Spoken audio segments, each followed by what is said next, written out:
So the Indiana Fever put out a pretty cool video that I just got sent, and I want to do a reaction to it. It's basically detailing their free agency conquests in the offseason. They were very busy. Every time I turned around at a certain point, there was another move being made that either got the people talking or felt like was, a huge move to catapult the Fever into contention.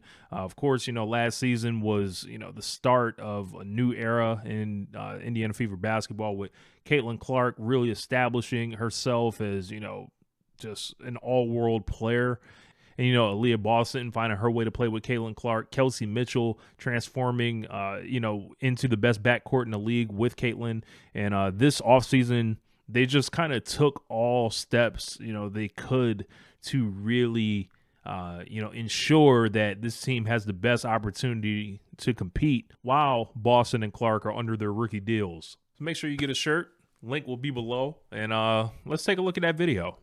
And I've got it on 1.5 speed so they don't flag this from my channel. So, we'll pause and I'll just react to whatever's going on. So as you guys can see here on this, they've got Brianna Turner, Sophie Cunningham, DeWanna Bonner, Kelsey Mitchell, Natasha Howard, Sydney Colson, and Jaylen Brown.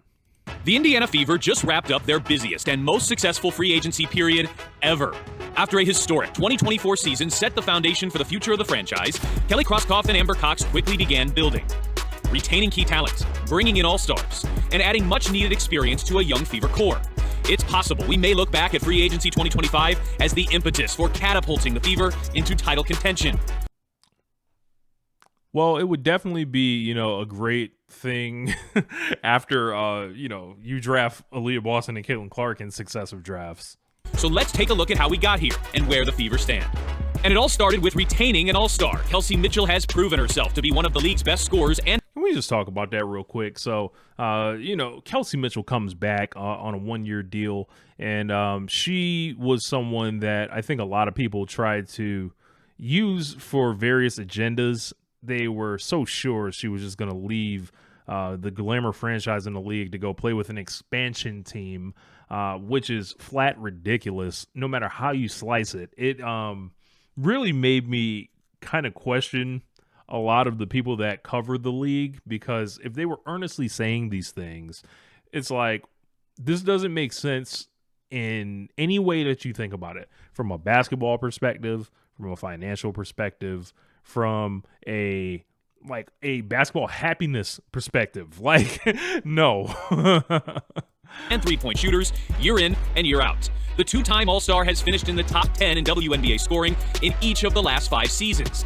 Mitchell is already top 15 in wNBA history in points scored and three-pointers made. She's going to make a lot more threes too before her playing days are said and done, especially as this roster goes to where you can double people even less. Kelsey Mitchell's going to get more dangerous, because it doesn't matter who's on the court with her. She can break out of the offense and get a bucket herself. So if she's getting single coverage, look out. Before the age of 30. And when she's paired up with Caitlin Clark, the two's chemistry was undeniable, combining for 38 points, 10 assists, and over 233s made.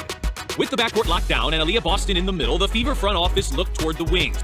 Let's start with the most experienced postseason player in wNBA history, DeWanna Bonner.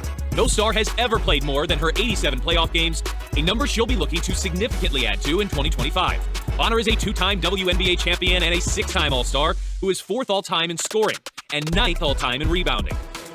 Yeah, man. She was somebody that you can just see her versatility anytime you play. She's got a body type that gives her the ability to guard players that are like Caitlin Clark, or she can guard bigs, and she can, cover a lot of ground. And, also she's very valuable on the offensive end because she's like a 3-level threat. So her coming in is just it's like falling out the sky, pretty much. But her best days aren't behind her. Bonner is still playing at an extremely high level, entering season number 16. In fact, she was named an All-Star in each of her last 2 seasons, and got MVP vote recognition just last season. And while Indiana is new to her, this coaching staff is not. She spent the last 2 seasons with Stephanie White, Dawson Kelly, and Keith Porter.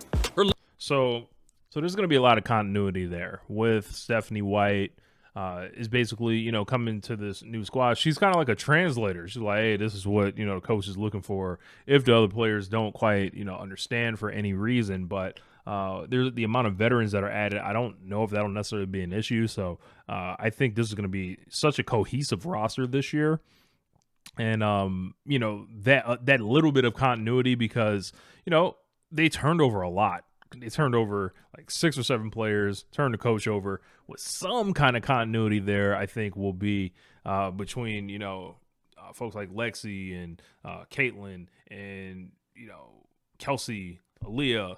They're going to have, one kind of group here. I think the starting 5 will be its own thing with the coach. And then, from there, everybody else will kind of get in where they fit in. Length makes her a major weapon on both ends of the floor, allowing her to get shots off regardless of how tight the defense is, and finish in tight quarters inside. Bonner's wingspan wreaks all sorts of havoc on the defensive end too, where the former all-WNBA defender uses that frame to get into passing lanes, hound ball handlers, racking up steals and blocks left and right. Bonner is 12th all-time in league history in steals and 24th all-time in blocks. And she'll share the starting lineup with a new teammate who's 25th all-time in blocks. That new teammate, Natasha Howard, whose return feels so appropriate given she was drafted 5th overall by Kelly Krauskopf and the Indiana Fever. Howard is a 3-time WNBA champion and a 2-time All-Star. She's a defensive stalwart, a former Defensive Player of the Year, with Defensive Player of the Year votes in 3 seasons. We will not be getting punked in Indiana this year. Last year, with a minimum of 25 games played, Natasha Howard was one of just 13 players to average 18 points per game. She was one of 16 players to average 7 rebounds per game. And the list of players to average both 18 and 7 last year, short and elite. So, I'm not looking for Natasha Howard to come in and average 18 points a game. I don't think that's going to be exactly realistic, but she's just such an upgrade, I think, at the 4 position, possibly moving over to the 5 at times, to where all she has to do is clean up, whatever the big 3 don't, really take advantage of. So she can have open, 3-point shots. She can get a lot of dump offs. She can, finish in transition, as we're about to see on this thing. So, I'm very excited to see how the screen and roll action looks from Natasha Howard, screening for either guard, and, how she stretches the floor. Asia Wilson, Brianna Stewart, Nafisa Collier, Brittany Griner, and yes, Natasha Howard.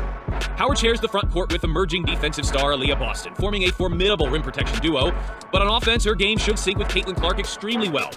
There's no guard better at finding her teammates in the open floor than Clark, and Howard's signature skill is her rim running, appropriately providing her the nickname Flash. Now, this alone would qualify as one of the best free agencies in league history, but the improvements and additions kept on coming, including one of the fiercest competitors in the league, Sophie Cunningham, who has earned a reputation as one of the toughest players in the WNBA, capable of ejecting energy into the game and into her teammates. On offense, Cunningham is a floor spacer and a deep shot maker. Each of her last 3 seasons, she's finished top 20 in the WNBA in threes made per minute on the floor. Just sit in the corner and you'll be wide open and the ball will swing to you, Sophie Cunningham. I don't really think much more will be required, honestly. That and, just step up and be tough. That's pretty much it. Qualified players, and she will join a backcourt that features 2 of the top 5 3-point shot makers from a year ago, Caitlin Clark and Kelsey Mitchell. And on defense, she's capable of guarding 1 through 4, bringing much-needed versatility to the Fever on the defensive end of the floor. A young team can never have too much leadership and experience. The Fever also welcomed in an on- and off-the-court favorite, Sydney Colson, who seemed destined to join the Fever at some point in her career. In fact, she won the 2011 National Championship right here at Gainbridge Fieldhouse. Spending her last 3 seasons in Las Vegas has meant she's been a part of numerous deep playoff runs, including lifting that championship trophy twice. She brings an immense amount of knowledge and experience to Indiana, but is still quite capable on the floor too. Look no further than her 13.5 rebound, 4 assists, 2 block, and 2 steal game against Dallas in September just last season. So, Sydney Colson, I think, will probably be valuable for 2 or 3 games this year. There will be 2 or 3 games where she basically plays the hero. But with Caitlin Clark there, I don't know about the minutes that are going to be available. But I liken this to having a quarterback and you get a backup for them that is no real threat to them. That is like somebody at the end of their career, or, as Caitlin gets deeper into her career, you keep a young guard, behind her that's, can steal, a couple possessions, a couple minutes here and there. But, yeah. And sometimes in the throes of an intense year, you need someone to lighten the load mentally. There may not be an athlete on the planet better than that. She's hilarious. If you haven't seen some of Sydney Colson's social media stuff, it's pretty funny. And finally, some front court defense, rim protection, and rebounding in Brianna Turner. The 6-year pro has made the WNBA's first-team All-Defense twice in her career, putting her in exclusive company. She's one of just 10 active players to make first-team All-Defense multiple times in her career, and she'll be teammates with another in Natasha Howard. Turner finished 4th in Defensive Player of the Year voting in 2020 and finished 3rd in 2021. Rim protection is what Turner does best. She finished 2nd in the league in blocks in 2020 and 4th in 2022. And the shots she doesn't get a hand on, she still affects, forcing difficult looks at the rim and opponents to second-guess going in the paint. And Turner... I don't know what kind of minutes Brianna Turner is going to get. I think this could be another Sydney Colson situation to where, hey, just stay ready because, you know, if Aliyah Boston gets in foul trouble, you may see more time. But between Aliyah Boston and Natasha Howard, there's just not going to be, I think, those front court minutes available. But, yeah, we'll see. Turner cleans up around the basket, too, averaging over 9 rebounds per game twice in her career. In 2021, she was the WNBA's 6th best rebounder per minute on the floor. Add it all up, and the Fever retained and signed players with a combined 10 All-Star appearances and 7 WNBA championships. The Fever last season were 3rd in the league offensively. They now boast 5 of the league's top 30 scorers from a year ago, with a minimum of 25 games played. No other team has more than 3. There will be an abundance of options for Caitlin Clark, the league's leading assister from last season. In 2024, the Fever finished 11th defensively. Stephanie White has made it clear. Defensive focus and improvements are coming. The addition of White alone should go... Look, man, all they got to do is get into, like, the top half of the league defensively, and they will be a championship contender. A long way. Her Connecticut Sun teams finished top 2 in her 2 seasons there. Every WNBA team she's coached has finished in the top half of the league on defense. The Fever bring in a combined 1 Defensive Player of the Year award and 5 seasons of finishing on the WNBA's all-defensive teams. And the Fever can now, incredibly, field a starting 5 with 5 All-Stars. But what the Fever may have gained the most is irreplaceable. Big game experience. 2025 roster has played in an incredible 213 playoff games, more than 11 times more experience than they had going into last season. And an impressive 7 WNBA championships are on the roster. Key experience for what the Fever hope is the start of numerous deep playoff runs and annual title contention. Get into it. Get excited. I love the video highlighting all the new players, high energy, and I think explained really well what each player kind of brings to the table and gives an outlook on what the team can realistically be. I think this is at least a semifinal team. I wouldn't be shocked if the Fever made it to the finals this year. And I think, you know, they've got as good a shot of it as anybody. You know, with these new additions and the expected growth between, you know, Clark, Mitchell, and Boston, sky's the limit. So how far do you think the Indiana Fever are going to go this year? Let me know in the comment section. I'll let you guys next time. This is Rich, One Lifetime. I'm up out of here. Peace.